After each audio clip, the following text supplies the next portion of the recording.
Okay class, let's start the next topic, that is the disadvantage of functional structure.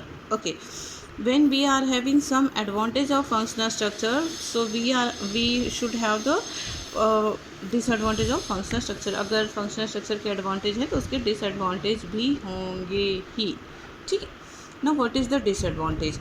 A functional structure places less emphasis on overall enterprise, है ना. पूरे overall enterprise का जो functional structure होता है वो पूरे ओवरऑल एंटरप्राइज को एम्फेसिस नहीं कर पाता है. मतलब एक पर्टिकुलर पर्सन ऐसा नहीं होगा जिसको कहीं भी रख दो तो वो काम कर लेगा, नहीं कर सकता, है ना. क्यों नहीं कर सकता?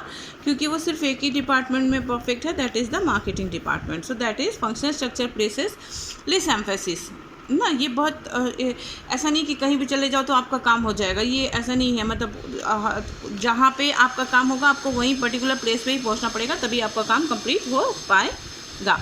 Number 2, it may lead to problems in coordination as information has to be exchanged across functionally differentiated department.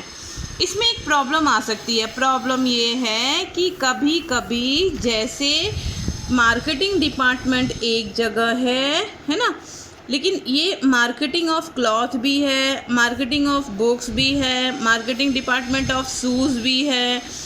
तो यहाँ से जो message marketing department of cloth को जाना चाहिए वो by mistake marketing department of books को भी जा सकता है.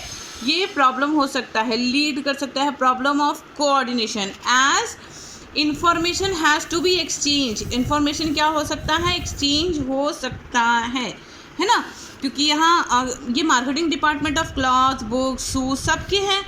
तो हो सकता है जो इन्फॉर्मेशन बुक्स वाले के पास आनी चाहिए थी वो किसके पास आ गई? क्लॉथ वाले के पास आ गई.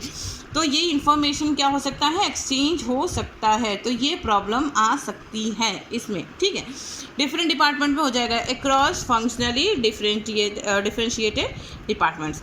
Now third one, a conflict of interest में अराइजेस. हाँ, कॉन्फ्लिक्ट भी हो सकता है. मतलब अ कॉन्फ्लिक्ट ऑफ इंटरेस्ट में अराइजेस. फॉर एग्जाम्पल, अगर मान लो कि मार्केटिंग डिपार्टमेंट ऑफ बुक्स जो है वो 3 घंटा काम कर रहा है, ठीक है, 3 आवर. अब मार्केटिंग डिपार्टमेंट ऑफ शूज़ को अगर 4 घंटा काम करना पड़ेगा तो ये लड़ाई करने लगेगा. लेकिन अगर हमारा डिविजनल ऑर्गेनाइजेशन होता, डिविजनल ऑर्गेनाइजेशन में मार्केटिंग 3 घंटा कर रहा है, सेल्स वाला 4 घंटा कर रहा है, तो सेल्स वाला लड़ाई नहीं कर सकता क्योंकि वहाँ का जो मैनेजर वो बता देगा भाई मार्केटिंग में कम टाइम की ज़रूरत पड़ती है, सेल्स में ज़्यादा टाइम की ज़रूरत पड़ती है. लेकिन यहाँ पे ऐसा नहीं हो सकता. अगर मार्केटिंग डिपार्टमेंट में है, हम इसमें फंक्शनल स्ट्रक्चर के मार्केटिंग डिपार्टमेंट में हैं और बुक वाला अगर 3 घंटा मार्केटिंग कर रहा है तो शूज़ वाला भी 3 घंटा ही मार्केटिंग करेगा. अदरवाइज वो बोलेगा कि मैं 4 हाँ क्यों करूँ भाई. तो यहाँ पे जो है वो कॉन्फ्लिक्ट हो सकता है इंटरेस्ट को लेकर. क्लियर है. Next one, employees get training of one function only. एक एम्प्लॉयज़ को सिर्फ एक ही फंक्शन आएगा और कोई फंक्शन नहीं आ सकता. अगर वो अगर उसमें होता डिपार्टमेंटल स्ट्रक्चर में अगर कोई एम्प्लॉय है तो उसको सारे फंक्शन आएंगे. उसको मार्केटिंग भी आएगा, उसको सेलिंग भी आएगा, है ना, उसको पैकेजिंग भी आएगा, उसको प्रोडक्शन भी आएगा. लेकिन इसमें फंक्शनल स्ट्रक्चर में उसको सिर्फ कोई एक ही फंक्शन आएगा. हाँ, वो उस फंक्शन में बेस्ट होगा क्योंकि वो एक ही फंक्शन कर रहा है, बार बार कर रहा है, तो वो उसके लिए ट्रेंड हो गया है. क्लियर है.